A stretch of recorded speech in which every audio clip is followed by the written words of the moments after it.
تاسو ته یو محبوب صلی الله علیه و آله وسلم سنت خیمه ا سنت څه شی دی ګوتۍ څه خلک د سرو ګوتۍ ګرځوي څه خلک د ګیلټو ګوتۍ ګرځوي څه خلک بیا داسې پنځه ګوتۍ په ګوته باندې وي او دې ته څه خلک ملنګي وایي څوک څه وایي یاد وساتئ محبوب کریم صلی الله علیه و آله وسلم سنت مبارک چې دی هغه د چاندي 4.5 ماشه یا دې نه کمه بس د دې ګوتۍ نر ته اجازت دی چې یو نګینه یو غمیایي پکې او غمی چې دی هغه اجازت دی څوک څنګه غمی استعمالوي خو مشکات شریف حدیث مطابق تور عقیق چې دی مدینه جانان صلی الله علیه و آله وسلم استعمال کړی دی دین علاوه بل قسم دات بل قسم شیز استعمالو نر د پاره اجازت نشته دی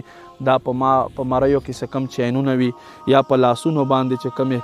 پټې وي یاد ساتئ دا د کفارو طریقې دي دین اجتناب کوئ او حدیث شریف